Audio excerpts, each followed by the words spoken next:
I never thought I'd hear a four-star general call me Admiral at my sister's wedding, especially after my own family had banned me from even stepping foot on the property. But there I was, standing in uniform, while my sister Emma stared in shock and my mother's champagne glass trembled in her hands. Preparing and narrating this type of story took us long efforts and hard work, so if you are enjoying this story, please consider subscribing to our channel. The rejection letter had arrived 3 weeks earlier, written in my sister's careful handwriting on cream-colored stationery that probably cost more than my weekly grocery budget. "Dear Riley," it began, and I already knew it wouldn't end well.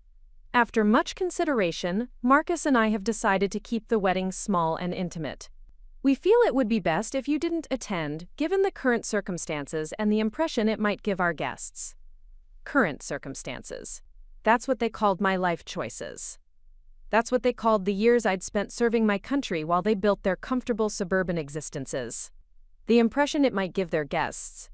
As if my presence would somehow taint their perfect day.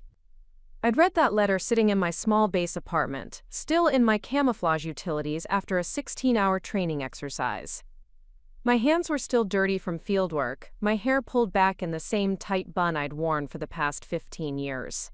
The letter felt heavier than any equipment I'd ever carried, heavier than the responsibility of commanding 3,000 sailors, heavier than the weight of every decision I'd made to get where I was. Emma had always been the golden child. 2 years younger than me, she'd followed the path our parents had laid out perfectly. College degree in communications, entry-level job at a marketing firm, steady boyfriend from a good family, engagement ring that cost more than most people's cars, and now a wedding that would be featured in the local society pages. She'd done everything right according to our family's definition of success.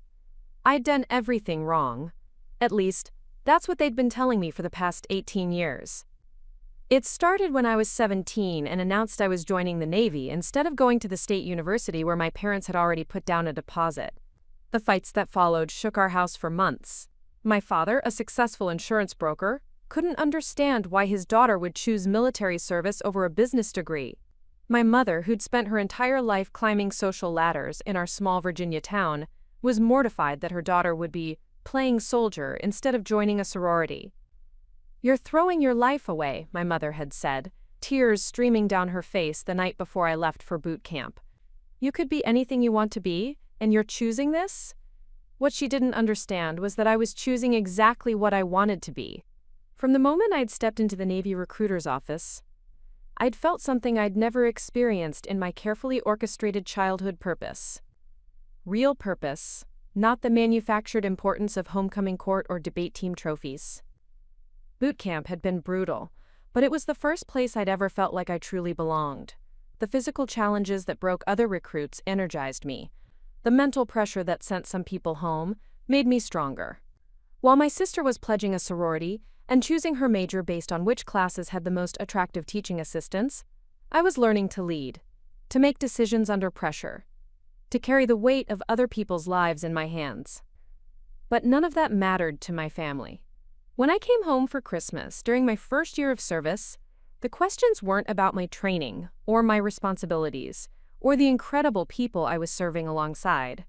They were about when I was going to come to my senses and transfer to college, when I was going to settle down and find a nice civilian job, when I was going to stop embarrassing them with my choices. The distance between us grew with every promotion, every deployment, every year I stayed in uniform instead of coming home to their version of success. When I made Chief Petty Officer at 25, younger than most people in my field, my parents' congratulations felt hollow, perfunctory. When I was selected for officer candidate school and commissioned as an ensign, they attended the ceremony but spent most of the time complaining about the heat and asking when it would be over. Mission officer 100 down. By the time I made lieutenant commander and was given my first real command, they'd stopped pretending to be proud. My mother would introduce me to her friends as our daughter who's still in the Navy, with the emphasis on still, as if it were a phase one was taking too long to grow out of. My father would change the subject whenever someone asked about my career, steering conversations toward Emma's latest promotion at the marketing firm or her new boyfriend's family connections. The breaking point came 3 years ago when I was selected for captain. It was a huge honor, one that came with tremendous responsibility and recognition within the military community. I called home excited to share the news, expecting that maybe this time they'd understand the magnitude of what I'd accomplished. "That's nice, dear," my mother had said absently. "Emma just got engaged. Did I tell you about Marcus? His father is a general, you know. Very successful family. They have a beautiful house in the historical district." That conversation lasted less than 5 minutes. My promotion, years of hard work and leadership, was dismissed in 2 words. That's nice. But Emma's engagement, her attachment to someone else's success, was worth a 30-minute discussion about wedding venues and guest lists. I stopped calling home regularly after that. I sent the obligatory birthday cards and holiday greetings, but the warm relationship I'd once hoped we could maintain despite our differences had withered into polite formality. They didn't understand my world, and I'd finally accepted they never would. So when Emma's wedding invitation arrived 8 months ago, I'd been surprised they included me at all. The invitation itself was a work of art. Heavy cardstock with gold-embossed lettering, tissue paper inserts, and a response card that probably cost more than most people spent on their entire wedding. "The honor of your presence is requested," it read, though I wondered how much honor they really expected from the daughter they'd spent years trying to change. I'd RSVP'd yes, bought a dress appropriate for a military officer attending a formal civilian event, and arranged leave time that was difficult to get given my operational schedule. I'd even looked forward to it, hoping that maybe this milestone would offer a chance to rebuild some kind of relationship with my family. The disinvitation letter 3 weeks before the wedding shattered that hope completely. Given the current circumstances and the impression it might give our guests, I'd read that line a dozen times, trying to understand what circumstances they meant. Was it my career? My uniform? My failure to marry and produce grandchildren on their timeline? Or was it simply that I represented a life choice they still couldn't accept, and my presence at Emma's perfect wedding would be a reminder that their eldest daughter had chosen a path they couldn't control or understand? I'd spent the next 2 weeks angry, then hurt, then finally settling into a familiar numbness. This was who they were. This was who I was to them. I couldn't change it, and I was tired of trying. But then, the morning of the wedding, everything changed with a phone call that would alter not just my day but my family's understanding of who I really was. The call came at 08:00 hours on Saturday morning, 3 hours before Emma's wedding ceremony was scheduled to begin. I was sitting in my kitchen, still in my Navy PT gear after my morning run, drinking coffee and trying to pretend I wasn't thinking about the fact that my sister was getting married in a few hours without me there. The number on my phone wasn't one I recognized, but the area code was local. For a moment, I wondered if maybe Emma had changed her mind, if maybe someone in my family had realized how cruel the disinvitation had been. I answered on the 3rd ring. "Captain Morrison?" The voice was deep, authoritative, with the unmistakable tone of someone accustomed to command. "Speaking."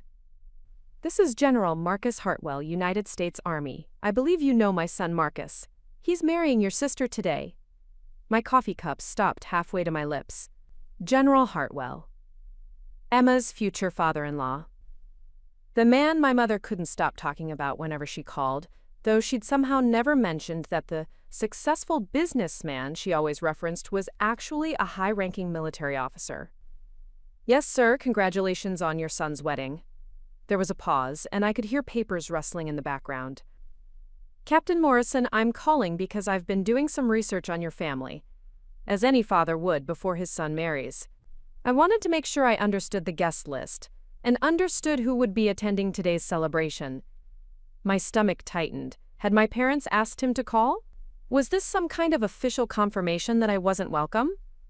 "I came across something interesting in my research," General Hartwell continued.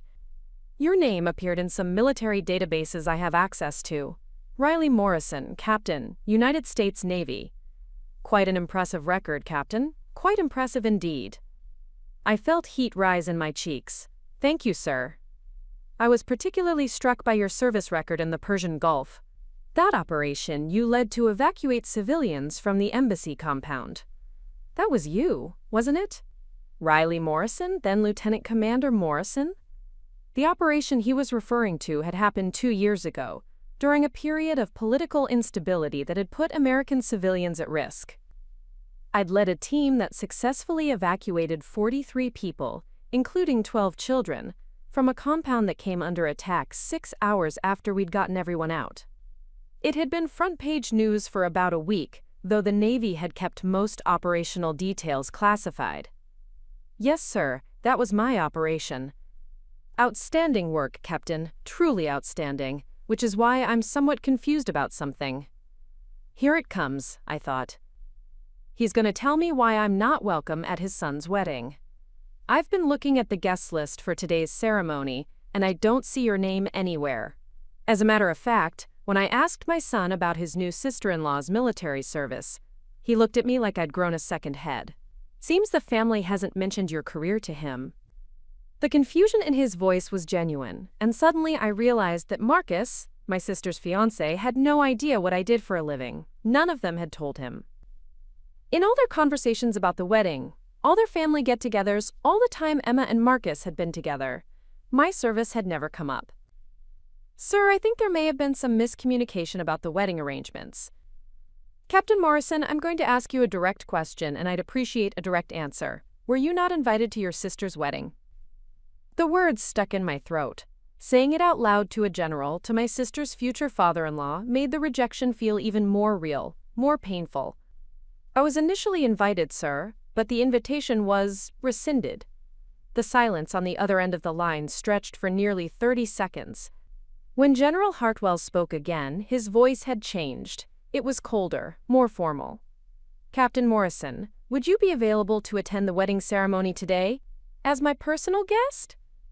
I blinked hard, not sure I'd heard him correctly. Sir?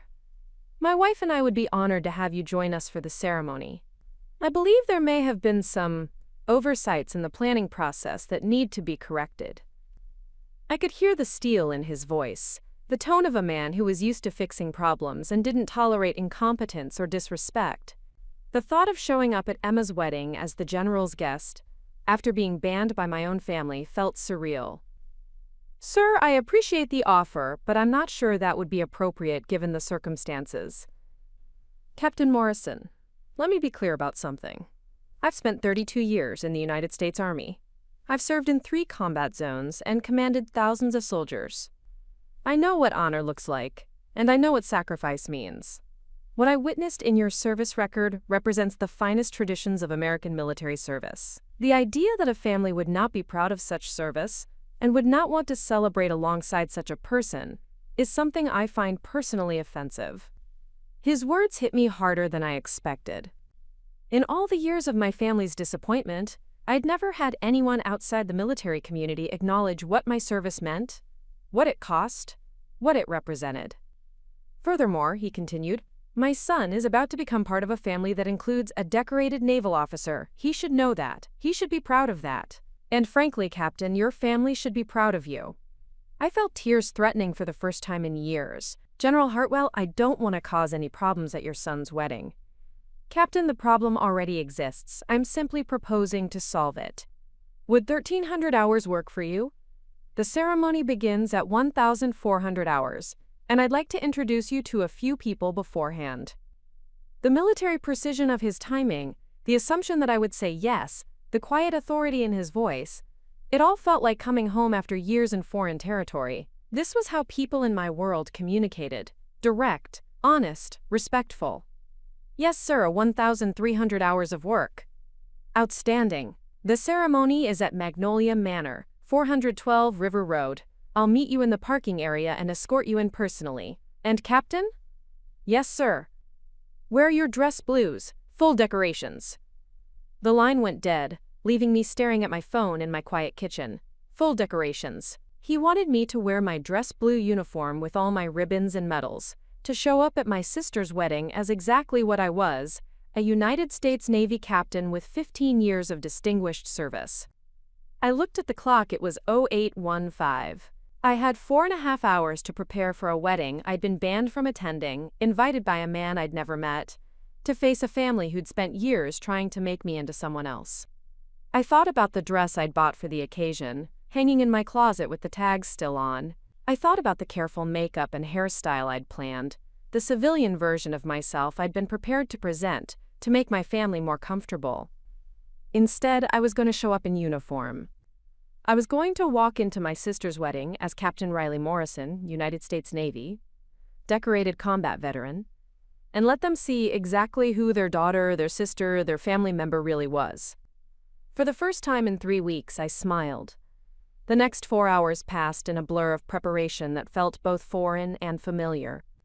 I'd worn my dress blues to countless military functions, but never to a family event. Never to prove a point. Never to reclaim my place in a room where I'd been told I didn't belong. The uniform still fit perfectly, the dark blue wool impeccable despite years of wear. The gold buttons gleamed, the white gloves were spotless, and when I pinned on my ribbons and medals, I saw in the mirror, not the disappointment my family had tried to make me believe I was, but the woman I'd worked 15 years to become.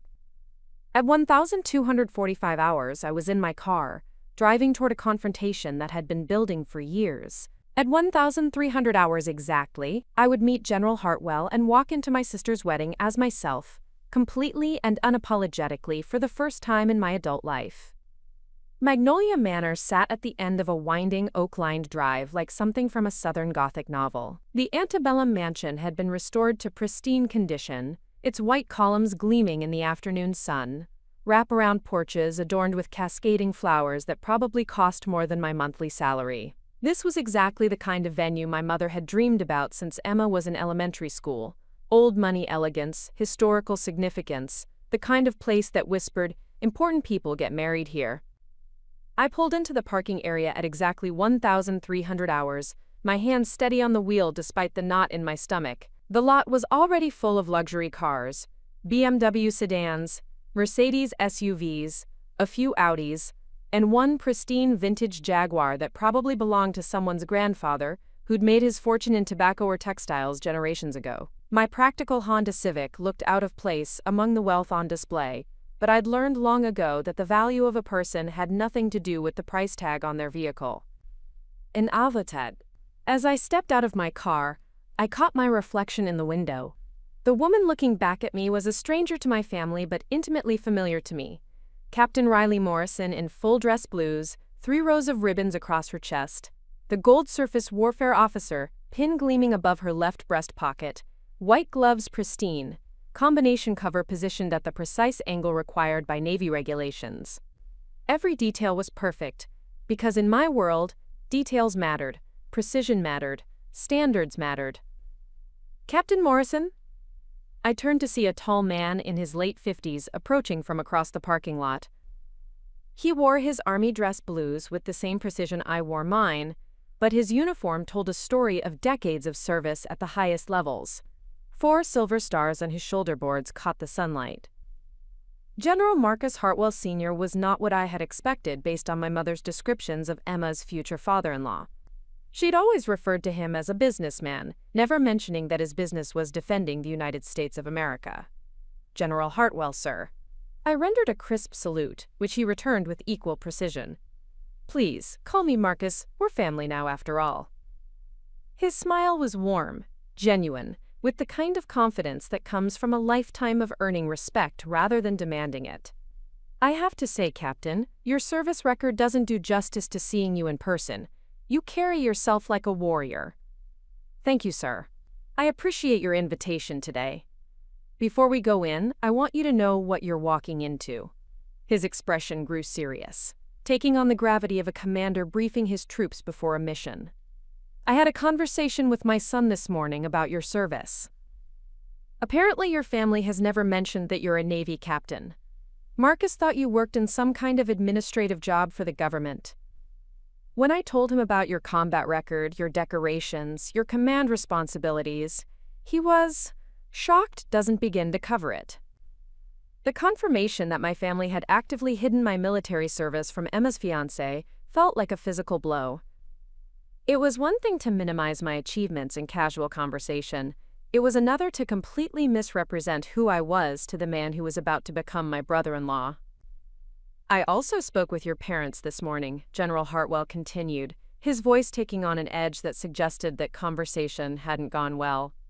I informed them that you would be attending as my guest. Your mother seemed concerned about what people might think.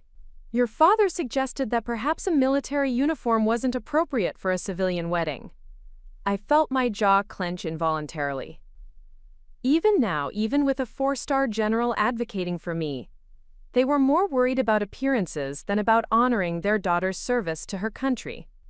What did you tell them, sir?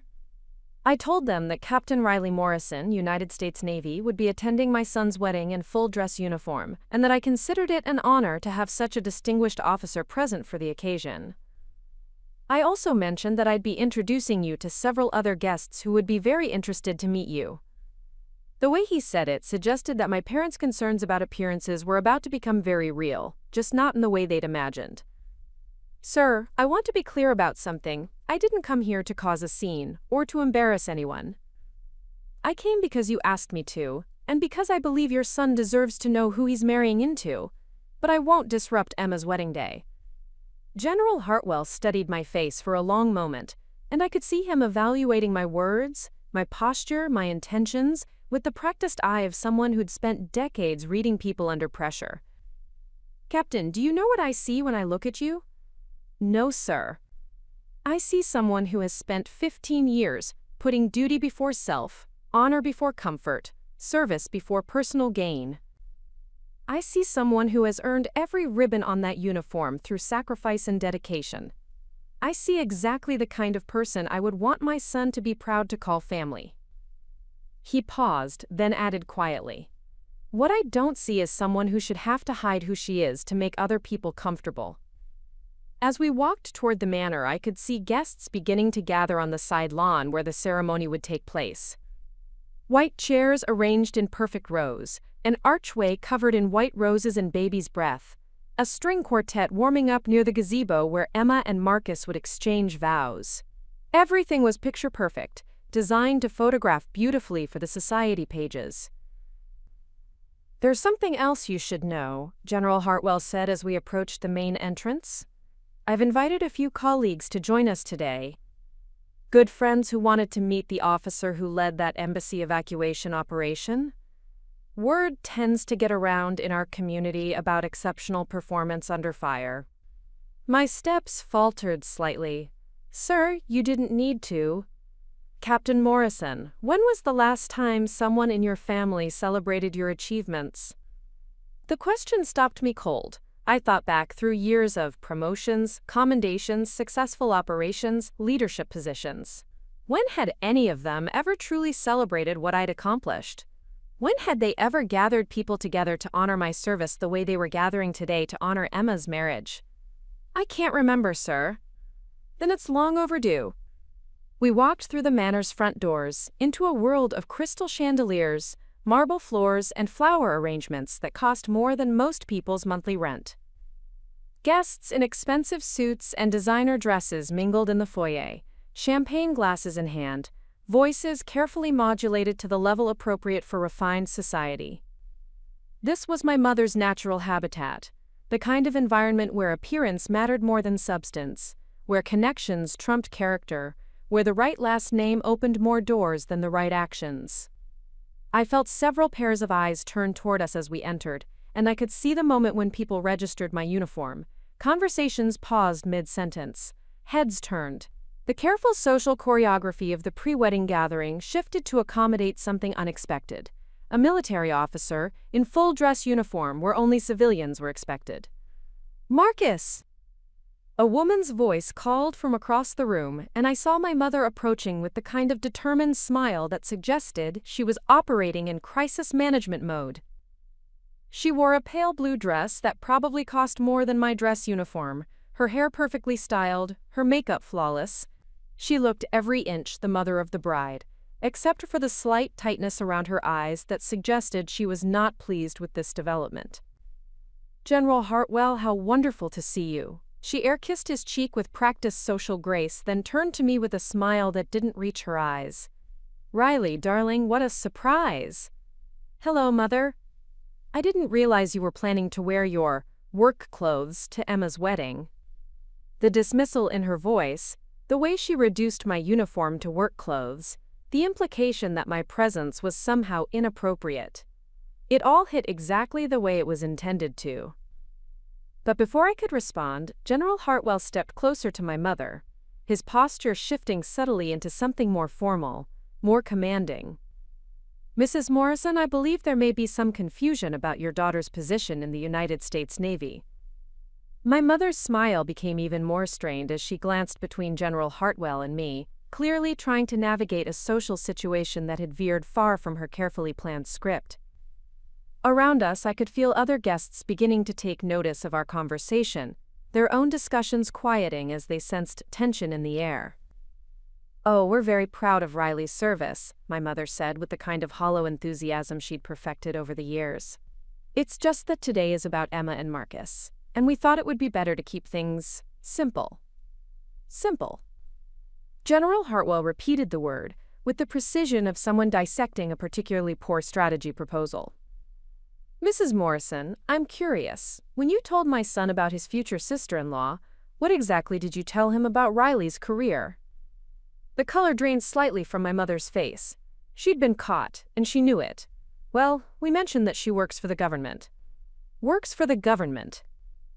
General Hartwell's voice remained perfectly polite, but there was steel underneath that anyone with military experience would recognize immediately.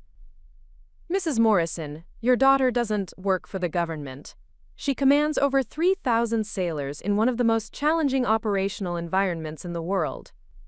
She holds the rank of captain in the United States Navy, which, in case you're unfamiliar with military hierarchy, is equivalent to a full colonel in the Army." My mother's carefully applied foundation couldn't hide the flush creeping up her neck. Several nearby guests had abandoned all pretense of their own conversations and were now openly listening to ours. I recognized a few faces from my childhood. Family friends, business associates of my father's, people who'd known me since I was Emma's awkward older sister who preferred books to parties. "General Hartwell, perhaps we should," my mother began, but he continued as if she hadn't spoken. "I spent the morning reviewing Captain Morrison's service record with some colleagues at the Pentagon. Would you like to know what we discovered?" It wasn't really a question. My mother nodded weakly, trapped in a conversation she clearly wished she could escape. "Your daughter has served in 3 combat zones. She led the emergency evacuation of American civilians from an embassy compound under hostile fire, saving 43 lives including 12 children. She has been decorated for valor, for leadership, and for exceptional performance under the most demanding circumstances our nation can present to its military officers." Each word hit like a precision strike, delivered with the calm authority of someone stating indisputable facts. Around us, the conversations had stopped entirely. People were staring now, not even trying to hide their interest in what was clearly becoming a very public education. "She currently commands a naval facility responsible for training the next generation of surface warfare officers, the men and women who will lead our ships in defense of American interests around the world. The responsibility she carries every day is greater than most corporate executives will ever know." My father appeared at my mother's elbow, drawn by some social radar that warned him his wife was in distress. He took in the scene quickly. General Hartwell in full dress uniform, me standing beside him in mine, my mother looking cornered, and a growing audience of wedding guests hanging on every word. "General Hartwell," my father said with forced joviality, extending his hand. "Robert Morrison, so good to see you again. I hope we're not boring you with family stories." General Hartwell shook his hand but didn't return the smile. "Actually, Mr. Morrison, I was just learning about your family. Specifically, I was learning that you have a daughter who has devoted her life to serving her country, and somehow that service has been underrepresented in your family discussions." My father's politician smile faltered. He glanced at me, then at my uniform, then back at General Hartwell. "Well, you know how it is with Riley. She's always been independent, marches to her own drummer." Independent. General Hartwell savored the word like he was tasting something unpleasant. "Mr. Morrison, is that how you describe someone who has sacrificed personal comfort, financial gain, and civilian opportunities to serve something larger than herself?" The crowd around us had grown. I could see some of Emma's college friends, a few of Marcus's groomsmen, several family members I hadn't seen in years. They were all watching this slow-motion collision between two very different worlds. The civilian world, where my parents had spent years minimizing my choices, and the military world, where those same choices were recognized as honorable service. "Now, General Hartwell," my father began, trying to regain control of the conversation, "I think there might be some misunderstanding. The only misunderstanding, Mr. Morrison, is how a family could fail to recognize the extraordinary achievements of one of their own children." General Hartwell's voice carried across the foyer with the kind of authority that made people straighten their spines involuntarily. "I've been in the military for 32 years. I've served alongside some of the finest officers this nation has ever produced. Your daughter ranks among them." I felt heat rising in my cheeks, not from embarrassment but from something I hadn't felt in my family's presence for years. Pride. Someone was finally saying out loud what I'd spent 15 years proving through my actions, what I'd never been able to make my parents understand, what I'd given up trying to explain. "Furthermore," General Hartwell continued, "I'm somewhat puzzled by the suggestion that Captain Morrison's uniform is inappropriate for this occasion. In my experience, there is no more appropriate attire for a person of honor than the uniform they've earned through service to their country." A woman I didn't recognize stepped forward from the growing crowd. She was elegantly dressed, probably in her 60s, with the kind of confident bearing that suggested she was accustomed to being heard when she spoke.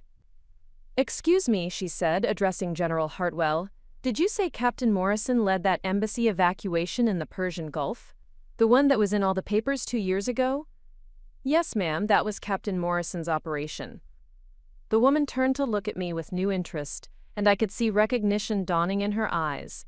"My goodness, we read about that operation. 43 people were saved under impossible circumstances. The report said it was absolutely heroic." "The reports were accurate," General Hartwell confirmed. Another voice joined the conversation, a man in his 70s wearing a navy tie clip. "Captain Morrison, was that the operation where you held the perimeter for 6 hours while evacuation aircraft rotated through a hot landing zone?" "Yes, sir." The words came out automatically, but I could feel the shift in the room's energy.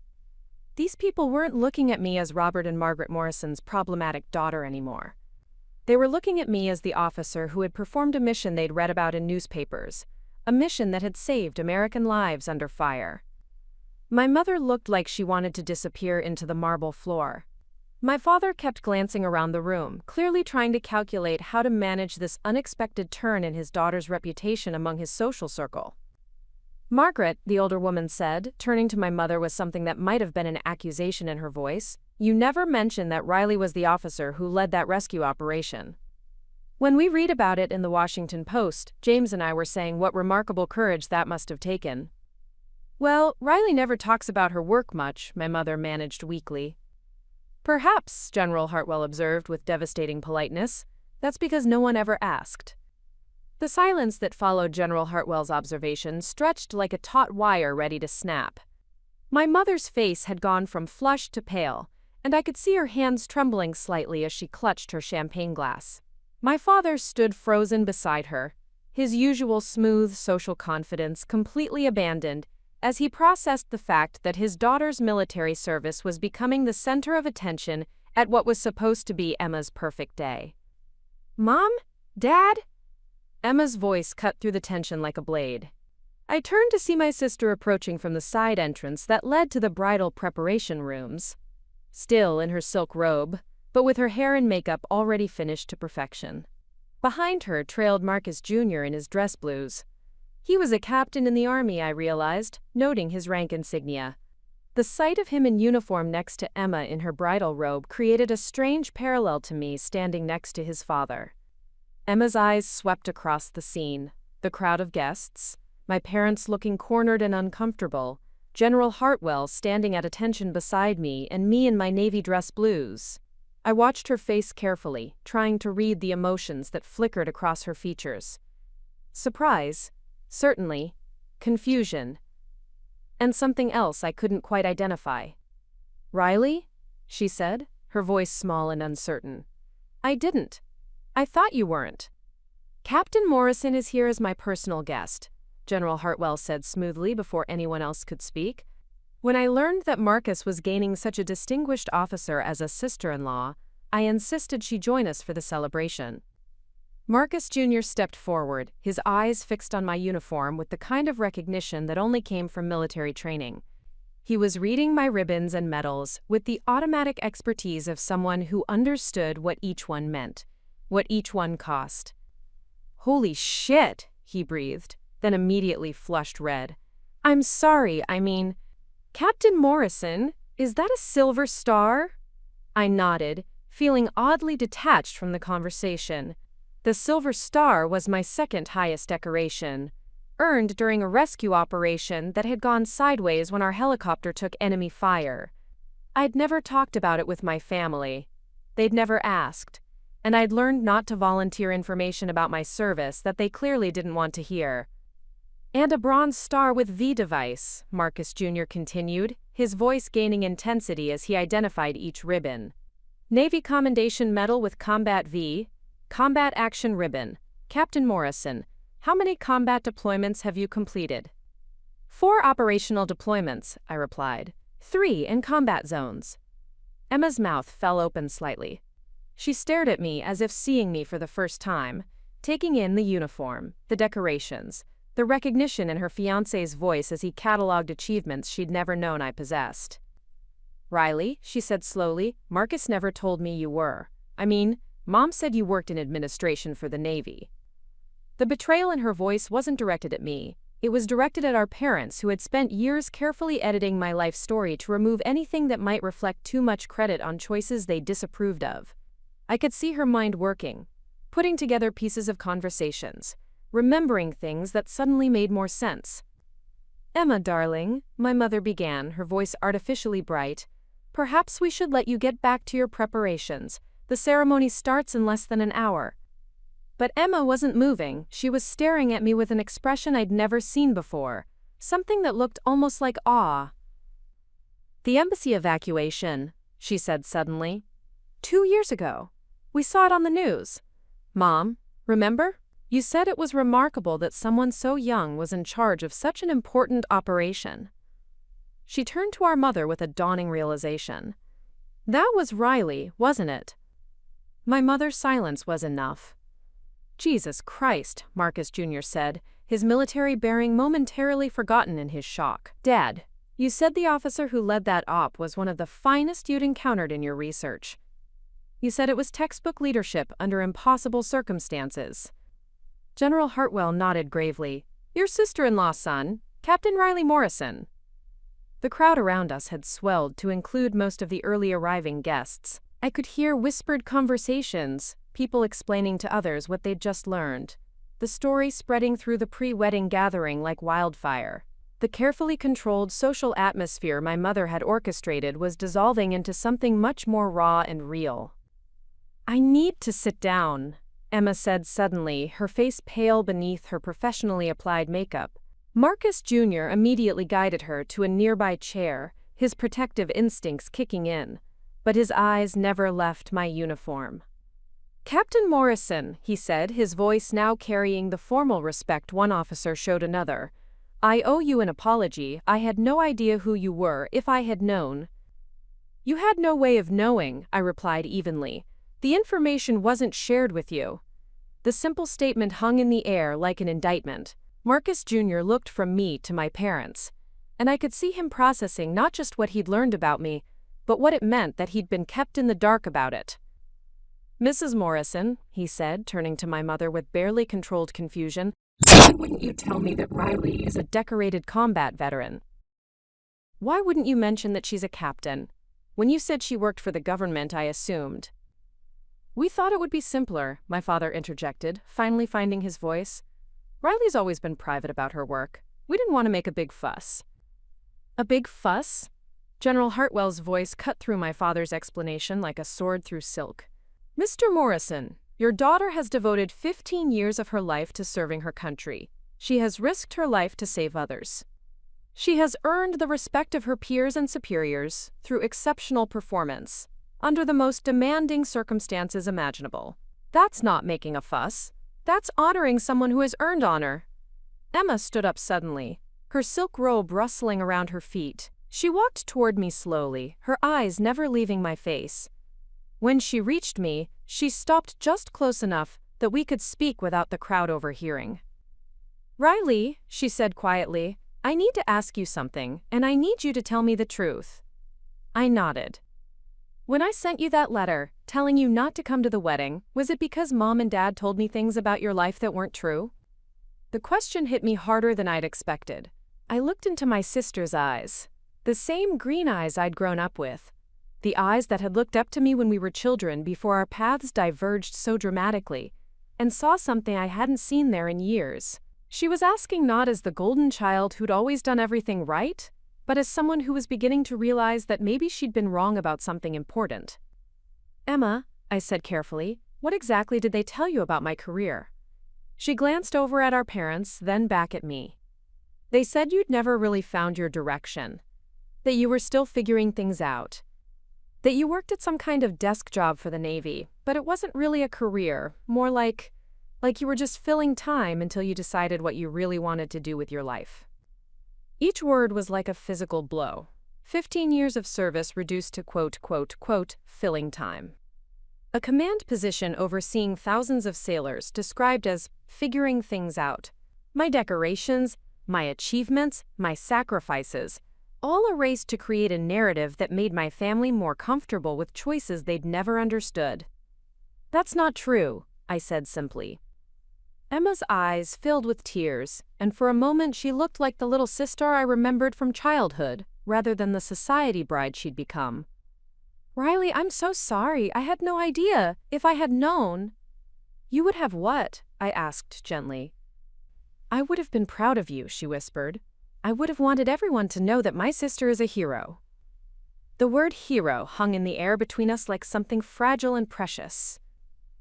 Emma's tears were threatening to ruin her carefully applied makeup, but she didn't seem to care.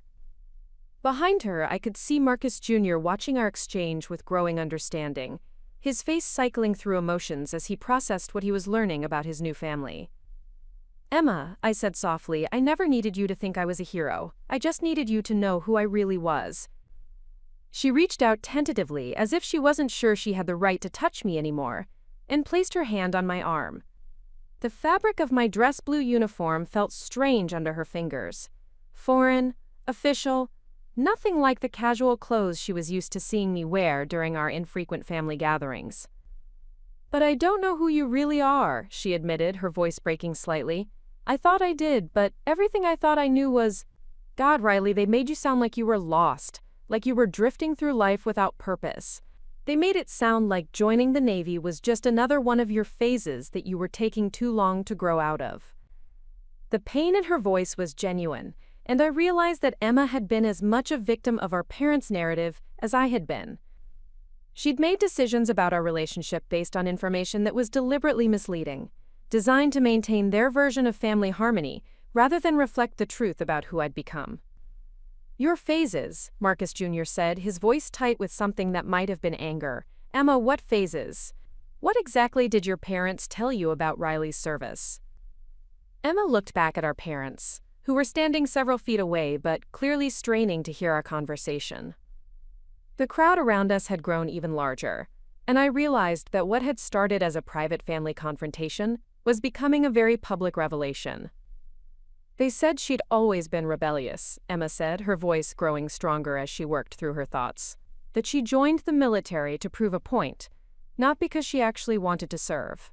They said she kept getting transferred because she couldn't get along with people, that she'd never really advanced because she wasn't officer material."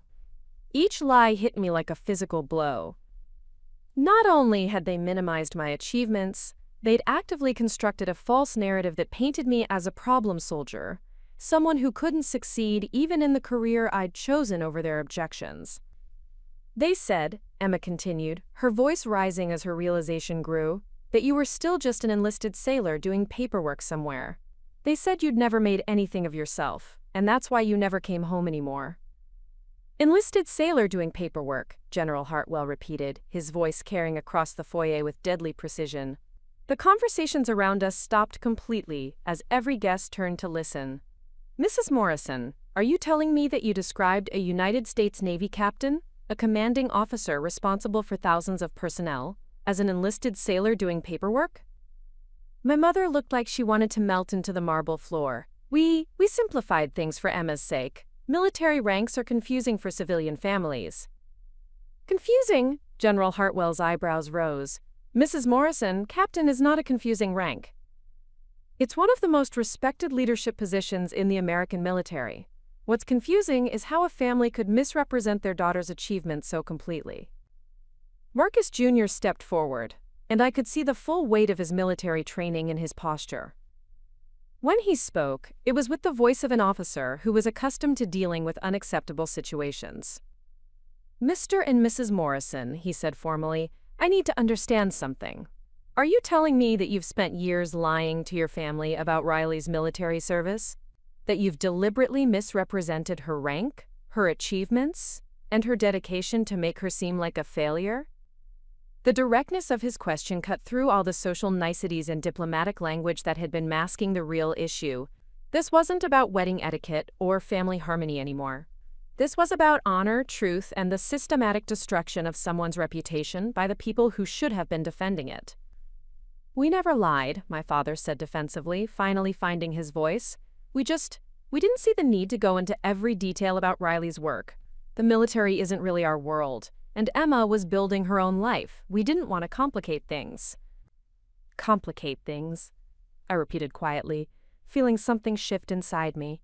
For years, I'd accepted their dismissal of my service, their minimization of my choices, their suggestion that my life was somehow less valid than Emma's. I'd told myself that keeping peace in the family was more important than fighting for recognition I didn't really need.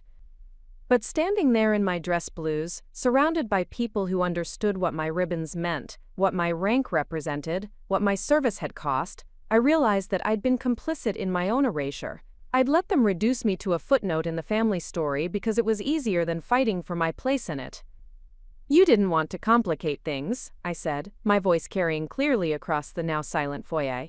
So you decided that it would be simpler to let everyone believe that your daughter was a failure, rather than acknowledge that she'd succeeded in a way you didn't approve of. Riley, that's not, my mother began. It's exactly what you did, I cut her off, and I could hear the command authority in my own voice, the tone I used when leading 3,000 sailors who depended on me for clear, decisive leadership. You spent 15 years telling people that I was lost, that I was drifting, that I couldn't make anything of myself. You reduced a Navy captain to, quote, working for the government, and a decorated combat veteran to someone who, quote, never found her direction. The silence that followed was complete. I could see guests exchanging glances, processing what they were hearing, realizing that they were witnessing something much more significant than a pre-wedding family squabble. Do you know what hurts the most? I continued, my voice steady despite the emotions churning inside me. It's not that you disapproved of my choices. Parents disagree with their children's decisions all the time. It's that you couldn't find it in yourselves to be proud of what I accomplished once I made those choices. You couldn't admit that maybe, just maybe, your daughter had chosen a path that had meaning and honor and value, even if it wasn't the path you would have chosen for her. Emma was crying openly now, her tears streaking her makeup despite her attempts to wipe them away. Riley, I am proud of you. I am so proud of you. If I had known. But you didn't know, I said gently, turning back to her, because they made sure you didn't know. They made sure that when you thought about your sister, you thought about someone who'd failed to live up to her potential, instead of someone who'd found her calling and excelled at it. Marcus Jr. moved to stand beside Emma, his hand resting protectively on her shoulder, but his eyes remained fixed on me with the kind of respect one warrior shows another. Captain Morrison, he said formally, speaking as an Army officer to a Navy officer, I want to apologize for the disrespect you've experienced from people who should have honored your service. Your record speaks for itself, and anyone who's worn the uniform understands what it represents. Preparing and narrating this type of story took us long efforts and hard work, so if you are enjoying the story, please consider subscribing to our channel. General Hartwell nodded approvingly at his son's words, then addressed the crowd that had gathered around us. Ladies and gentlemen, he said in his commanding voice, I want you to meet Captain Riley Morrison, United States Navy. She is a decorated combat veteran, a proven leader, and someone who has devoted her life to defending the freedoms we all enjoy. She is also, as of today, my daughter-in-law, and I consider it an honor to welcome her into our family. The applause that followed was spontaneous and sustained, but I barely heard it. I was watching Emma's face as she processed everything she'd learned, everything she'd missed, everything that had been kept from her, about who her sister really was. "Riley," she whispered, "can you ever forgive me?" The question hung between us like a bridge I wasn't sure I was ready to cross. Emma's face was streaked with tears, her perfect bridal makeup ruined, but she'd never looked more real to me than she did in that moment. Behind her, Marcus Jr. stood at attention, and I could see in his posture the respect one officer shows another, regardless of service branch or personal history. "Emma," I said quietly, stepping closer so that only she could hear me, "there's nothing to forgive. You acted on the information you had. The people who owe apologies are the ones who gave you that information." But even as I said the words, I could feel the weight of all the years between us. The missed phone calls, the shortened visits, the careful distance she'd maintained from her disappointing older sister. The damage hadn't been done by one letter or one disinvitation. It had been built slowly, carefully, over years of small dismissals and gentle redirections away from talking about my life, my work, my achievements. "There's everything to forgive," Emma said fiercely, her voice gaining strength. "I should have asked you directly about your life, instead of listening to secondhand reports. I should have called you myself, visited you, made an effort to know who you really were instead of accepting what other people told me about you." Around us, the crowd was beginning to disperse slightly as people realized that the immediate crisis had passed, but I could feel their continued attention, their awareness that something significant was happening. Several guests lingered nearby, and I caught fragments of whispered conversations. "Never knew the Morrison girl was in the military." "Silver Star, can you imagine?" "Embassy evacuation saved all those people." Her own parents never mentioned it. The last comment stung because it captured the surreal nature of what had just happened. In the space of 20 minutes, my family's carefully constructed narrative about my life had been completely dismantled in front of their social circle. The disappointing daughter had been revealed as a decorated combat veteran, and there was no putting that particular cat back in the bag. "Captain Morrison?" A new voice interrupted my thoughts. I turned to see an elderly man in a navy blazer with familiar pins on the lapel, submarine service insignia from what looked like the Vietnam era. "I'm Commander Peterson, retired. I just wanted to shake your hand and thank you for your service." He extended his hand with the kind of dignity that comes from understanding exactly what military service means, what it costs, what it demands. As I shook his hand, I could see Emma watching our interaction with growing comprehension of just how far outside her world my life had taken me. "Thank you, sir. It's been my honor to serve." "The honor is ours, Captain, the honor is ours," he glanced at Emma, then back at me. "Your family should be very proud." The simple statement carried weight that went far beyond politeness. Commander Peterson was making a point, gently but firmly, about what family pride should look like when one of your own chooses military service. Emma heard it too, and I saw her straighten slightly, as if she was beginning to understand not just what I'd accomplished, but what it meant to be part of a military family. "Riley," she said suddenly, "I want to know everything, not after the wedding, not when things calm down. Now. I want to know about your deployments, your commands, the people you've served with. I want to know who my sister really is." The urgency in her voice surprised me. This wasn't just guilt talking, or the shock of discovering she'd been lied to. This was genuine curiosity, maybe even admiration, from someone who was seeing me clearly for the first time in years. "Emma, it's your wedding day. We should be talking about you and Marcus, not about my career." "No," she said firmly, taking my hands in hers. "We should have been talking about your career for the past 15 years. We should have been celebrating your promotions, asking about your assignments, understanding what you've been doing with your life. I missed all of that, because I let other people tell me who you were instead of finding out for myself." Marcus Jr. stepped forward, his expression serious but determined. "Captain Morrison, Riley, I'd like to ask you something, and I hope you'll be honest with me." I nodded. "When Emma told you that you weren't welcome at our wedding, how did that feel? Not just disappointed or hurt. How did it feel to be rejected by your own family after everything you've sacrificed for your country?" The question was more direct than I'd expected, and I could see that he was asking not just for his own understanding, but because he was trying to comprehend what kind of family he was marrying into. His father had just spent 20 minutes publicly defending my honor while my own parents stood by looking embarrassed by my achievements. It felt like confirmation of something I'd believed for a long time, I said honestly. That the life I'd chosen, the person I'd become, wasn't good enough for this family. That I would always be the daughter who disappointed everyone by not following the plan they'd laid out for me. Emma's grip on my hands tightened. "That's not true." "That was never true." "But it felt true," I replied gently. "When your family consistently minimizes your choices, when they describe your career as figuring things out, or working for the government, when they suggest that your service is somehow less valuable than a corporate job or a society marriage, it's hard not to internalize that message." Marcus Jr. looked over at our parents, who were standing with General Hartwell near the window, engaged in what appeared to be a very serious conversation. From their body language, it didn't look like it was going well for them. "I need to tell you something," Marcus Jr. said, turning back to me. "When my father decided to invite you today, he didn't just do it because he thought it was the right thing to do. He did it because he believes that military families, real military families, support each other. He considers you family now, and in his world, family means something specific." "What do you mean?" "I mean that he's not going to let this slide.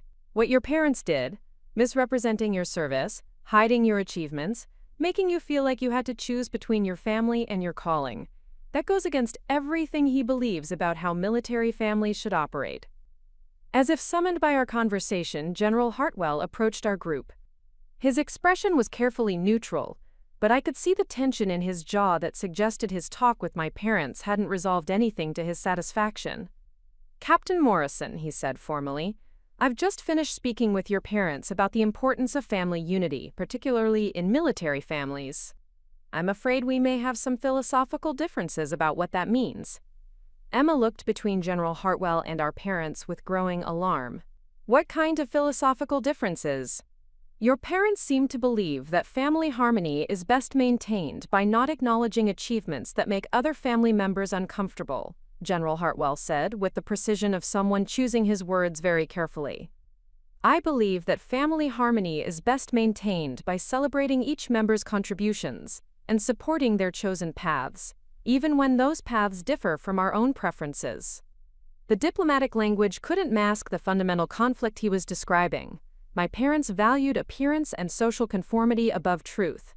General Hartwell valued honor and recognition of service above social convenience. These weren't differences that could be easily reconciled. "General Hartwell," Emma said carefully, "what does this mean for the wedding, for our family going forward?" The question revealed something I hadn't expected.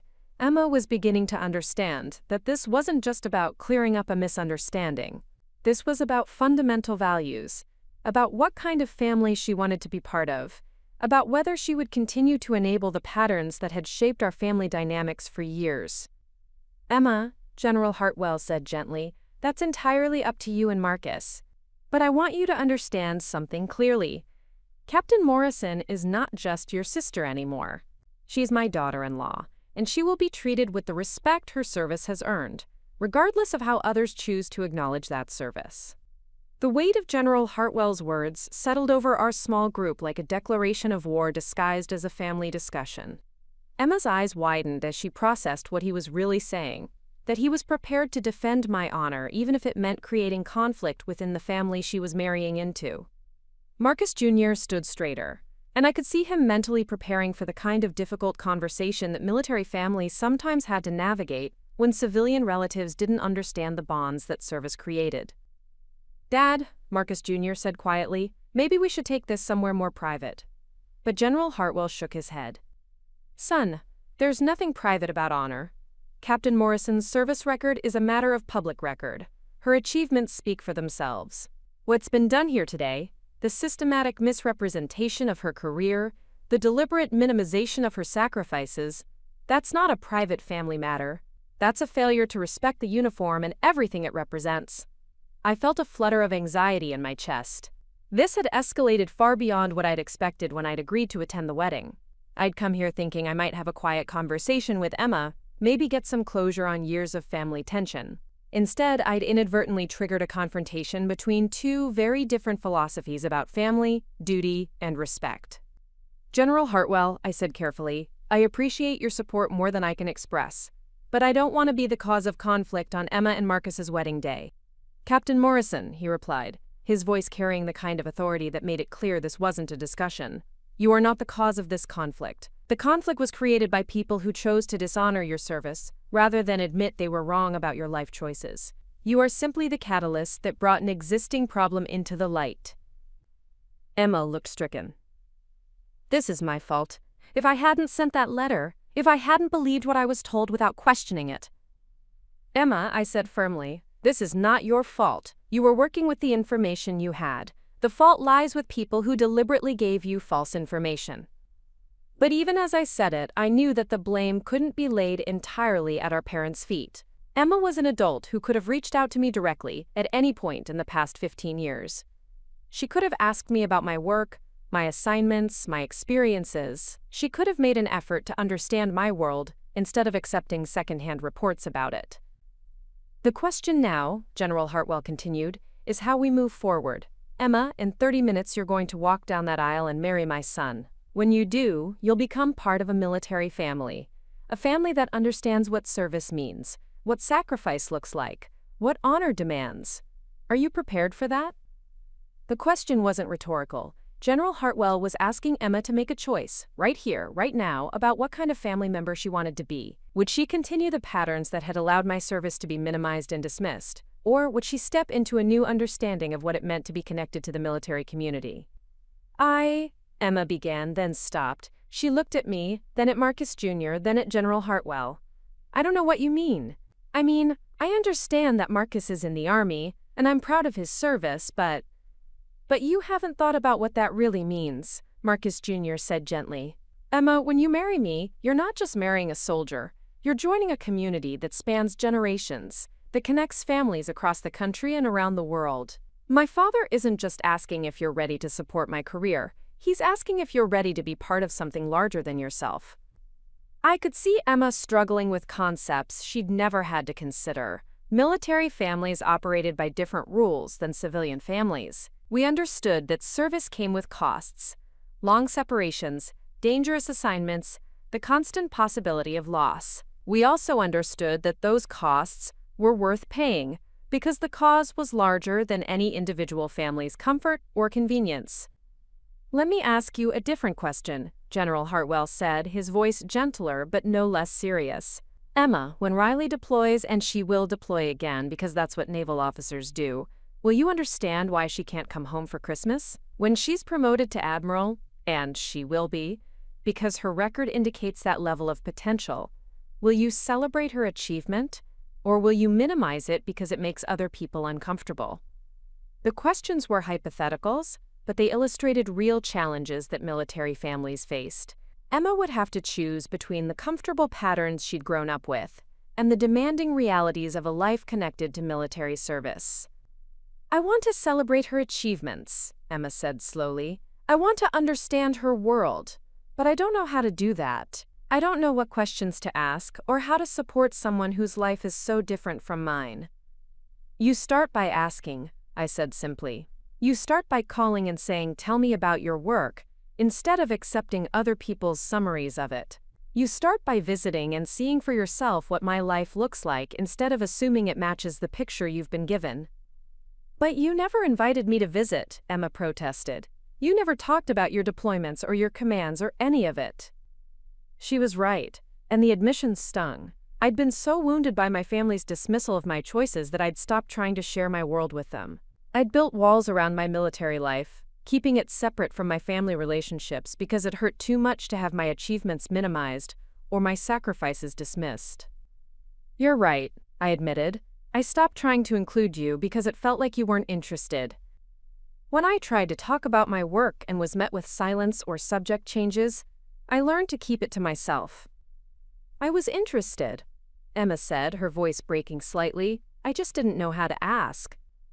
And when Mom and Dad kept saying you were just figuring things out, I thought maybe it wasn't something to be proud of. I thought maybe you were struggling and didn't want to talk about it. The revelation that Emma had interpreted my parents' lies as evidence that I was struggling rather than succeeding added another layer of pain to an already complicated situation. She'd stayed away not because she didn't care, but because she'd been told that caring meant giving me space to work through my problems. Mrs. Morrison. General Hartwell's voice cut through our conversation as our mother approached, looking like she'd rather be anywhere else in the world. I believe you have something to say to your daughter. My mother's face was pale, and I could see that her conversation with General Hartwell had not gone the way she'd hoped. She looked at me with something that might have been fear. Fear that she'd lost control of the family narrative, fear that her social circle now saw her as the mother who'd failed to recognize her daughter's achievements, fear that there would be consequences for years of choices she'd made to maintain her own comfort. Riley, she said carefully, I think there may have been some miscommunications about your career over the years. Miscommunications, I repeated flatly. We never meant to minimize your service. We didn't understand it. The military world is so different from ours, and we thought it would be easier for everyone if we simplified things. Simplified, General Hartwell said, his voice like ice, is not the same as falsified. Mrs. Morrison, you didn't simplify your daughter's service record. You completely misrepresented it.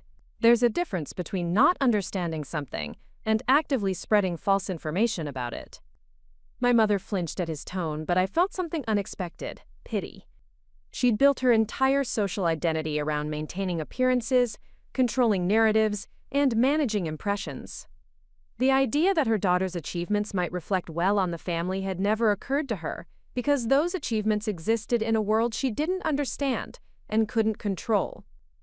I think, Emma said suddenly, her voice stronger than it had been all day, that we need to start over.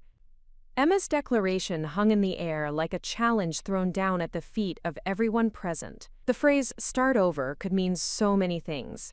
A fresh beginning, a clean slate, an acknowledgement that everything that had come before was fundamentally flawed and needed to be rebuilt from the ground up. What do you mean, start over? My mother asked, her voice tight with the kind of anxiety that comes from losing control of a carefully managed situation. Emma looked around at the faces surrounding us.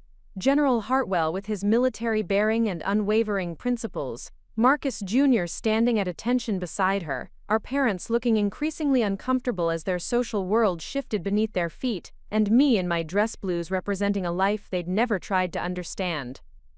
I mean, Emma said, her voice gaining confidence, that everything I thought I knew about my family was wrong. Everything I thought I understood about my sister was based on lies. Everything I believed about what success looks like, what honor means, what we should be proud of, all of it needs to be examined. She turned to face our parents directly, and I could see something in her posture that reminded me of the determined little girl she'd been before social expectations and family pressure had shaped her into someone else. Mom, Dad, I need to ask you something, and I need you to be completely honest with me. When Riley joined the Navy, were you ashamed of her choice? The question was simple, direct, and devastating in its clarity. Our parents exchanged glances, clearly trying to figure out how to answer, without making the situation worse. But Emma's new determination cut through their hesitation. Don't think about it, she said firmly. Don't calculate what I want to hear or what will sound best. Just tell me the truth. Were you ashamed that your daughter chose military service? The silence stretched for what felt like an eternity. Around us, the remaining guests continued their pre-wedding conversations, but I could feel their awareness of our family drama, like a weight pressing down on all of us. We weren't ashamed, my father finally said, but his voice lacked conviction. We were concerned. Military service is dangerous, Riley was so young, and we had other hopes for her future.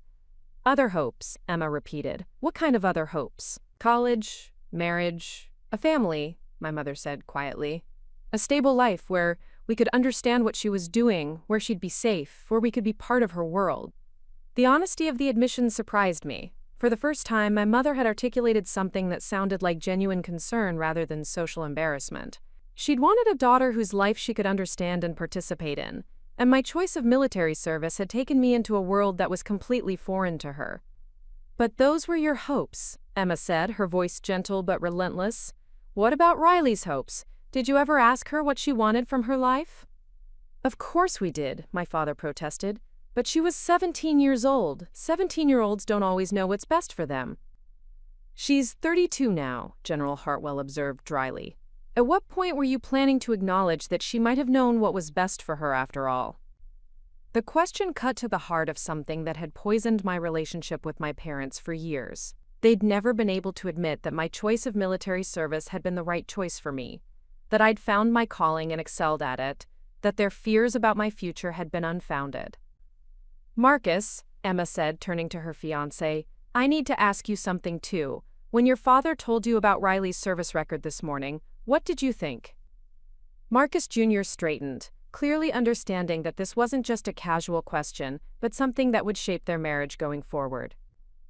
"I thought I was the luckiest man alive to be marrying into a family that had produced someone like Captain Morrison," he said, without hesitation. "I thought about how proud I would be to introduce my children to their Aunt Riley and tell them about the courage and dedication she represents. I thought about how much I was looking forward to learning from someone with her experience and leadership background." Emma nodded slowly, as if his answer confirmed something she'd been hoping to hear. "And when you realized that her own family had hidden her achievements from you, what did you think then?" Marcus Jr. glanced at our parents, then back at Emma. "I thought it was the saddest thing I'd ever heard.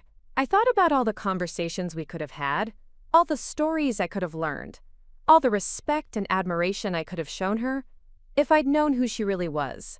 I thought about how much our family had missed by not celebrating her service." "Our family," Emma repeated softly. "You said, our family." "Riley is going to be my sister," Marcus Jr. said firmly. "In military families, that means something specific. It means I have a responsibility to support her, to honor her service, to defend her when she needs defending. It means that her achievements reflect on all of us, and her sacrifices deserve our recognition." I felt tears threatening for the first time since this entire confrontation had begun. Marcus Jr. was offering me something I'd never had, a family member who understood what my service meant, who was proud of my choices rather than embarrassed by them. "That's what I want," Emma said suddenly. "That's what I want our family to be like. I want to be proud of Riley's service. I want to understand what she does and why it matters. I want to celebrate her achievements instead of hiding them." She turned to me with an expression I hadn't seen since we were children, open, honest, free of the careful social calculations that had governed our interactions for years. "Riley, I know I can't undo 15 years of not asking the right questions, not showing the right interest, not being the sister you deserved. But I want to change that. I want you to tell me about your deployments, your commands, the people you've served with. I want to know what it's like to be responsible for 3,000 sailors. I want to understand what that embassy evacuation was really like, what it meant to save all those lives." The eagerness in her voice was genuine, and I could see that this wasn't just guilt-talking or a desire to smooth over an awkward situation. Emma was genuinely curious about my world, genuinely interested in understanding who I'd become. "Emma," I said carefully, "that would mean accepting that my life looks very different from yours. It would mean understanding that I might deploy for months at a time, that I might miss family events because of operational requirements, that my priorities are shaped by responsibilities you've never had to consider." "I know," she said, "and I want to understand all of that. I want to be the kind of sister who supports your service instead of wishing you'd chosen something else." Our parents had been silent during this exchange, but I could see them processing what Emma was saying. She wasn't just asking for information about my career. She was fundamentally changing her perspective on what kind of life deserved celebration and support. "Mrs. Morrison," General Hartwell said, addressing our mother with the tone of someone delivering a briefing to a subordinate, "your daughter Emma is demonstrating something that's crucial to military families: the ability to adapt, to learn, to grow beyond preconceived notions about what success should look like. I suggest you pay attention to her example." My mother's face flushed, but she didn't respond. I could see her struggling with the realization that her younger daughter was rejecting the values and priorities that had shaped their family for years. "Riley," Emma said, reaching for my hands again, "I have one more question, and this one is the most important." I nodded. "Will you teach me how to be proud of you the way I should have been all along?" The question hit me like a physical force, and I felt something inside my chest crack open. Not breaking, but opening after years of being held tightly closed. Emma's hands in mine were warm and slightly trembling, and I could see in her eyes something I'd given up hoping for. Genuine desire to understand who I was, not who she'd been told I was. "Emma," I said, my voice rougher than I intended, "teaching you how to be proud of me isn't the issue. The issue is whether I can learn to trust that pride. Whether I can believe it's real, after so many years of having my achievements dismissed or ignored." The honesty of my response seemed to hit her like a slap. She blinked hard, and I could see her processing the full weight of what years of family rejection had done to my ability to accept recognition, even from people who genuinely meant it. "I deserve that," she said quietly. "I've given you no reason to trust my interest now after showing so little interest for so long." General Hartwell stepped closer, his presence both protective and commanding. "Captain Morrison, may I suggest something?" I nodded. "In the military, we have a concept called earned trust. You don't assume someone is competent because they say they are. You watch their actions over time. You observe whether their behavior matches their words. You give them opportunities to prove themselves and evaluate how they respond." He turned to Emma with the kind of serious attention he might give to a junior officer receiving important guidance. "Emma, your sister has spent 15 years proving herself in the most demanding circumstances our nation can present. She's earned the right to be skeptical of sudden declarations of support. If you truly want to be the sister she deserves, you'll need to prove that your interest is genuine through sustained action, not just words spoken in an emotional moment." Emma straightened her shoulders in a way that reminded me suddenly of the determined child she'd been, the little sister who'd once followed me everywhere and believed I could do anything. "What kind of actions?" she asked. "How do I prove that I'm serious about this?" "You start by educating yourself about what military service actually means," Marcus Jr. said, speaking with the authority of someone who'd grown up in a military family. "You learn about rank structure, about what different ribbons and medals represent, about what command responsibility entails. You don't ask Riley to explain everything to you. You do the work to understand her world so you can ask intelligent questions." "You read about the operations she's participated in," General Hartwell added. "You understand the strategic importance of what she's accomplished. You learn enough about naval operations to comprehend what commanding a training facility means, what kind of decisions she makes every day, what kind of pressure she operates under." I watched Emma's face as they outlined what genuine support would require, and I could see her mentally calculating the time and effort involved. This wasn't going to be a simple matter of asking a few questions and expressing belated pride. Understanding my world would require her to step outside her comfort zone, to engage with concepts and realities she'd never had to consider. "How long would that take?" she asked. "Years," I said honestly. Understanding military culture, naval operations, the strategic challenges we face, that's not something you learn in a weekend. And even then, there would be aspects of my experience that you'd never fully grasp unless you'd lived them yourself. Emma's face fell slightly, and I could see her realizing the magnitude of what she was proposing, but then her expression hardened with determination. "Then I'll start today," she said firmly. "I'll start right now. Riley, tell me about the embassy evacuation. Not the sanitized version I might read in a newspaper, but what it was really like. What decisions you had to make, what risks you faced, what it felt like to be responsible for those people's lives." The request caught me off guard. We were standing in a wedding venue, surrounded by guests in formal attire, 30 minutes before her ceremony was supposed to begin, and she was asking me to describe one of the most intense experiences of my military career. "Emma, this isn't the time or place for that kind of conversation."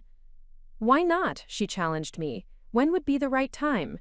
After the wedding, when we all go back to our separate lives and pretend this conversation never happened? After another year of polite family gatherings where we avoid talking about anything real?" She was right, and I knew it.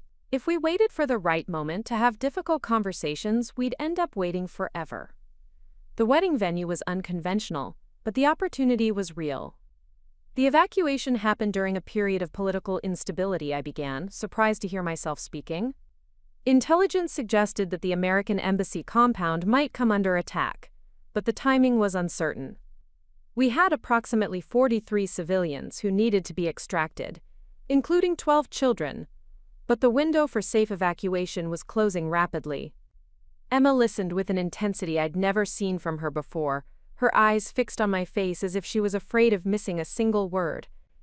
The challenge was that we couldn't use standard evacuation protocols because the situation was deteriorating too quickly. I had to make the decision to move the civilians through a route that intelligence couldn't guarantee was secure, using assets that weren't originally designated for that mission. What does that mean exactly? Emma asked. It means I had to choose between a longer route that might be safer but would take too much time, and a shorter route that had higher immediate risk but could get everyone out before the situation collapsed completely. General Hartwell nodded approvingly. Risk assessment under time pressure, one of the most challenging aspects of military leadership. I chose the shorter route, I continued. We moved the civilians in 3 groups, with naval personnel providing security at critical points. The first 2 groups made it to the extraction point without incident. The third group, which included 8 of the children, was moving through the compound when we started taking sporadic gunfire. Emma's hand tightened on mine. What did you do? I had to decide whether to hold our position and wait for the shooting to stop, or to continue moving and risk exposing the civilians to direct fire. Waiting meant potentially missing our extraction window. Moving meant putting children in immediate danger. That's an impossible choice, Emma breathed. No, I said firmly.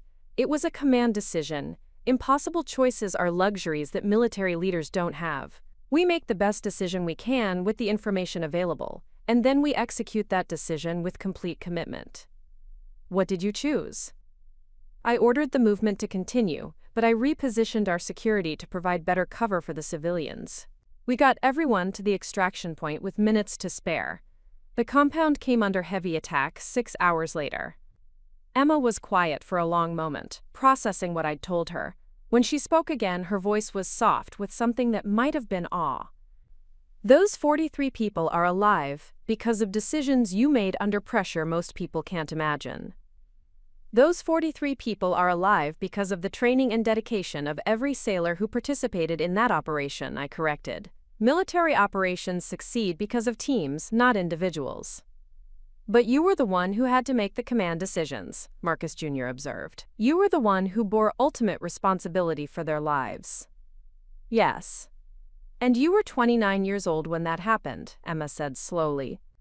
Yes. She looked at our parents, who had been silent during my recounting of the operation. You knew about this. You knew Riley had saved 43 people, including children, and you described her career as figuring things out. The accusation in her voice was unmistakable, and I could see our parents struggling to find a response that didn't make them look worse than they already did. We didn't know the details, my mother said weakly. You didn't want to know the details, Emma shot back. There's a difference. The silence that followed Emma's accusation was broken by the sound of heels clicking rapidly across the marble floor. A woman in an elegant navy suit approached our group with the purposeful stride of someone accustomed to managing crises. I recognized her as the wedding coordinator, though her usual serene expression had been replaced by barely controlled panic. Mrs. Morrison, she said, addressing Emma with professional urgency, I'm so sorry to interrupt, but we need to begin your final preparations immediately. The ceremony is scheduled to start in 25 minutes, and we still need to get you into your dress, touch up your makeup, and coordinate with the photographer for the pre-ceremony shots. Emma looked at the coordinator, then at me, then at the crowd of guests who were still milling around the foyer. The weight of the moment seemed to hit her all at once. She was getting married in less than half an hour, but she was standing here in her robe having the most important conversation she'd had with her sister in 15 years. Can we delay the ceremony? She asked suddenly.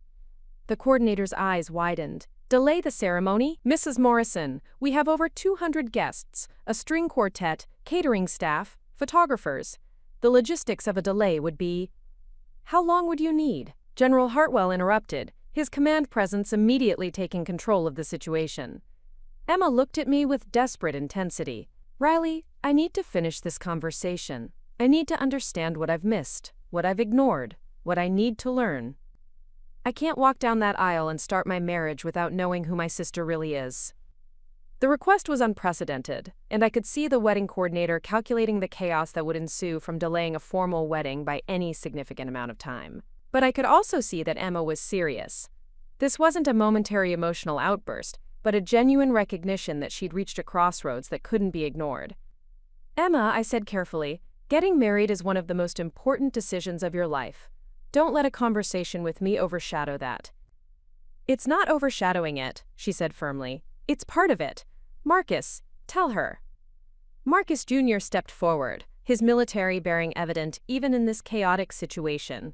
Captain Morrison, my father raised me to believe that military families are built on truth, honor, and mutual respect. I can't start my marriage with Emma while her relationship with you is built on lies and misunderstandings. If she needs time to get this right, then we need to give her that time. The coordinator looked like she was about to faint. Sir, with all due respect, moving a wedding ceremony involves coordinating with vendors, guests, the officiant.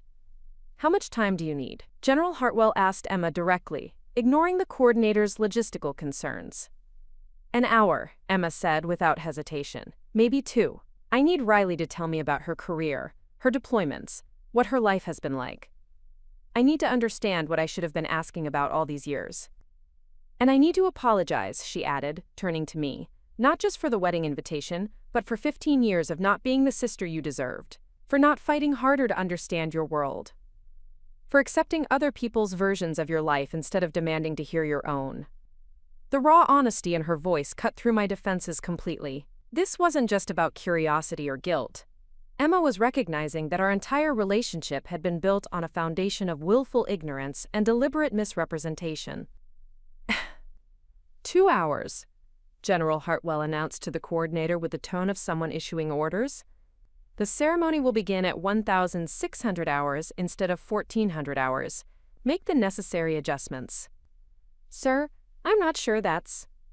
Ma'am, General Hartwell said, his voice carrying the authority of 32 years in command. I am personally guaranteeing that every vendor will be compensated for the delay, every guest will be informed of the change, and any additional costs will be covered by the Hartwell family. What I need from you is a quiet space where my family can have a private conversation. The coordinator's protests died in her throat. When a 4-star general issued instructions with that level of authority, civilian objections became irrelevant. The library, she said weakly. The manor has a private library on the 2nd floor. It's quiet and won't be disturbed. Perfect, Emma said, already moving toward the stairs. Riley, please. Give me 2 hours to start understanding who you really are. As we climbed the stairs, I could hear the coordinator frantically making phone calls, explaining to vendors and guests that the ceremony had been delayed for, quote, family reasons. Behind us, I could see our parents standing frozen in the foyer, clearly trying to process the fact that Emma had just reorganized her entire wedding around a conversation with the sister they'd spent years trying to diminish.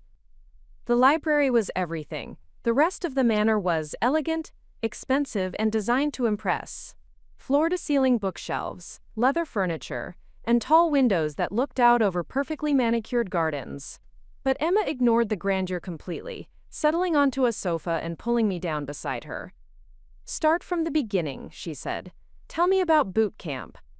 Tell me about your first assignment. Tell me about the first time you realized you'd found where you belonged. Marcus Jr. and General Hartwell settled into chairs across from us, clearly intending to be part of this conversation. They understood what Emma was beginning to grasp, that military families shared stories, experiences, and understanding in ways that civilian families often didn't. Boot camp was in Great Lakes, I began, surprised by how natural it felt to finally be talking about my life without having to downplay or sanitize it. 8 weeks of physical training, classroom instruction, and learning what it meant to be part of something larger than myself. What was the hardest part? Emma asked. Learning to trust other people completely, I said without hesitation. In the civilian world, you can succeed through individual effort. In the military, your life depends on the competence and dedication of people you've just met. You have to learn to function as part of a team where everyone's survival depends on everyone else's performance. Emma nodded, and I could see her trying to understand concepts that were completely foreign to her experience. What was the best part? The moment I realized I was good at it, I said, remembering. The moment I understood that all the things that had made me feel out of place in civilian life, my need for structure, my comfort with authority, my ability to make decisions under pressure, those weren't flaws to be fixed. They were strengths that had finally found the right environment. When did you know you wanted to make it a career? Marcus Jr. asked. My first deployment, I said. We were part of a humanitarian mission, providing security for medical personnel treating refugees. I watched Navy corpsmen working 18-hour days in brutal conditions, saving lives that would have been lost without our presence. I realized that I wanted to be part of an organization that could respond to crisis anywhere in the world, that could make a difference when it mattered most. Emma was listening with the kind of focused attention I'd never experienced from my family before. She wasn't just being polite or waiting for her turn to speak. She was genuinely engaged with what I was telling her. "Tell me about your promotions," she said. "Tell me what each one meant, what new responsibilities you took on." And so I did. For the first time in my adult life, I told my sister about my career without editing, without minimizing, without apologizing for the choices I'd made. I told her about the challenges of leadership, the weight of command responsibility, the satisfaction of training junior officers who would go on to lead others. I told her about the loneliness of deployments, the difficulty of maintaining relationships when your job required extended absences, the way military service shaped every aspect of your life in ways that civilians struggled to understand. Most importantly, I told her about the pride I felt in my service, the sense of purpose that came from dedicating my life to something larger than personal comfort or convenience. 2 hours later, Emma and I sat in the library surrounded by the remnants of the most honest conversation we'd ever had. The afternoon light had shifted across the windows, casting long shadows that marked the passage of time we'd spent rebuilding a relationship that had been fractured for years. Emma's wedding dress hung on a portable rack that the coordinator had somehow managed to bring upstairs, a silent reminder that despite everything we'd discussed, this was still supposed to be her wedding day. But Emma looked different now. The careful social mask she'd worn for years had been replaced by something more genuine, more real. She'd listened to stories about night operations in hostile waters, about the weight of making decisions that affected thousands of lives, about the brotherhood and sisterhood that developed among people who'd served together in impossible circumstances. She'd asked questions that showed she was beginning to understand not just what I did, but why it mattered.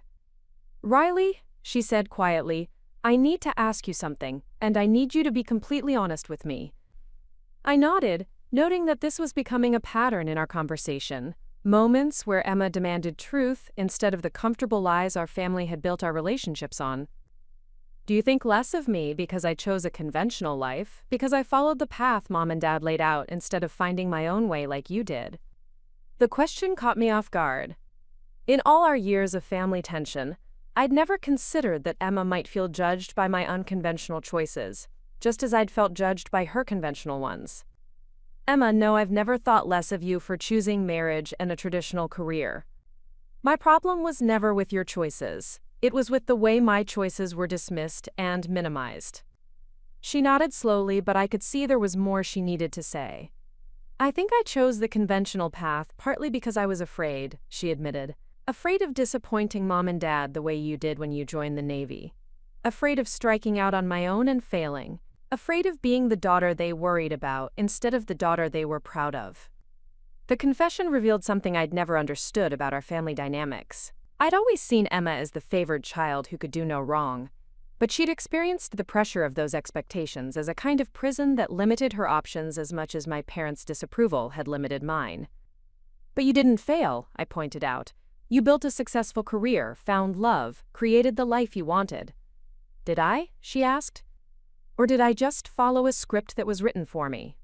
"Riley, when Marcus asked me what I was passionate about, what I really cared about, I couldn't answer him. I've spent so much time being what other people expected me to be, that I'm not sure I know who I really am." Marcus Jr. had been quiet during most of our conversation, but now he leaned forward with the kind of serious expression that suggested he was about to say something important. "Emma, that's one of the reasons I fell in love with you," he said. "Not because you followed someone else's script, but because I could see the real person underneath all the expectations. The woman who stays up late, reading about social justice issues, but never talks about them because they might be controversial. The woman who volunteers at the homeless shelter but doesn't mention it to her parents because they think charity work is something you write checks for, not something you do with your hands." Emma's eyes widened. "You notice those things?" "I noticed everything about you," Marcus Jr. said gently, "including the fact that you seemed to think your interests weren't worth discussing, your passions weren't worth pursuing, your real thoughts weren't worth sharing." General Hartwell cleared his throat. "If I may observe something from my perspective as someone who's been watching this family dynamic unfold today." We all turned to him. "Emma, you've spent the past 2 hours asking your sister questions that show genuine curiosity and respect for her choices. You've demonstrated the ability to step outside your comfort zone and engage with concepts that are completely foreign to your experience. You've shown more courage in the past 2 hours than many people show in a lifetime." He paused, looking at each of us in turn. "The question isn't whether you're brave enough to choose an unconventional path like Riley did. The question is whether you're brave enough to be yourself within whatever path you choose. Military service isn't the only way to serve something larger than yourself. There are many ways to live with honor, integrity, and purpose." Emma was quiet for a long moment, processing what both Marcus Jr. and his father had said. When she spoke again, her voice was stronger, more certain. "I want to change things," she said. "Not just between Riley and me, but in our whole family. I want us to be the kind of family that celebrates each other's achievements instead of hiding them. I want us to be proud of who we really are instead of pretending to be who we think we should be." "That's going to require some difficult conversations with Mom and Dad," I warned. "I know, and I'm ready for them. But first, I need to finish this conversation with you." She turned to face me fully. "Riley, I want you to be my maid of honor." The request hit me like a physical shock. "Emma, the ceremony is starting in 20 minutes. You already have a maid of honor." "I have a college friend standing up there because that's what I thought I was supposed to do. But I want my sister beside me when I make the most important commitment of my life. I want the person who taught me what real courage looks like to be the one helping me take this step." I felt tears threatening again. "I don't have the right dress. I haven't been to the rehearsal. I don't know what I'm supposed to do." "You're supposed to stand beside me and remind me that it's possible to choose love over fear, purpose over convenience, truth over comfortable lies." Emma's voice was fierce with determination. "You're supposed to be my sister really and truly for the first time in 15 years. Marcus Jr. stood up suddenly. "I'll go talk to Sarah, Emma's current maid of honor. She's a good friend, she'll understand. And I'll have the coordinator adjust the arrangements." "You can wear my backup dress," Emma added quickly. "We're almost the same size, and it's navy blue, appropriate for a Navy captain." General Hartwell smiled for the first time since this entire confrontation had begun. "I think that's an excellent idea. Military families stand together, especially during important moments." As Marcus Jr. left to make the arrangements and Emma started explaining what I needed to know about the ceremony, I felt something shift inside me that had been locked in place for years. This wasn't just about being included in a wedding. It was about being truly seen and accepted by my family for the first time since I'd put on a uniform. 20 minutes later, I found myself in a navy blue dress that fit perfectly, standing at the back of the ceremony space beside Emma as she prepared to walk down the aisle. The string quartet was playing, the guests were seated, and everything looked exactly as it had been planned, except for the woman in navy blue standing where a college friend in pink had been expected to stand. Our parents sat in the front row looking shell-shocked by the rapid transformation of their carefully orchestrated event. But Emma looked radiant, in a way that had nothing to do with professional makeup and everything to do with the kind of joy that comes from finally being honest about who you are and what you value. "Are you ready?" I asked her as the music shifted to the processional. "I'm ready," she said, squeezing my hand. "Thank you for teaching me what ready really means." As we began our walk down the aisle, I realized that this moment wasn't just about Emma's marriage to Marcus Jr. It was about our entire family taking a step towards something more honest, more real, more worthy of the people we actually were, rather than the people we'd pretended to be. For the first time in 15 years, I was walking into a family gathering not as the disappointment or the outsider, but as exactly who I was: Captain Riley Morrison, United States Navy, decorated combat veteran, and Emma's proud sister. 3 months later, I stood on the deck of my ship, watching the sun rise over the Pacific Ocean. My phone buzzed with a text from Emma. "Deployment care package shipped yesterday. Included the cookies you love and some books Marcus recommended. Miss you, sister. Stay safe. Your very proud maid of honor." The transformation hadn't been instant or easy. Our parents still struggled with having a daughter whose life they couldn't control or fully understand. But Emma had kept her promise. She'd educated herself about military life, called regularly during my deployment, and most importantly, she'd started living her own life with the same courage she'd finally learned to recognize in mine. At her wedding reception, she'd given a speech that brought the house down. "Today I married into a military family, and I learned what it really means to serve something larger than yourself. But I also learned that I already had a hero in my family, my sister Riley, who's been showing me what courage looks like my entire life. I was just too foolish to see it." The applause had been thunderous, but what mattered most was the look in her eyes. Genuine pride, genuine understanding, genuine love for who I actually was rather than who she'd been told I should be. General Hartwell had become the father-in-law I'd never expected, and the military mentor I'd always needed. Marcus Jr. had become the brother who understood what my service meant and never needed me to explain or justify my choices. As for my parents, they were learning, slowly and sometimes reluctantly, that their definition of success had been too narrow, their understanding of honor too limited.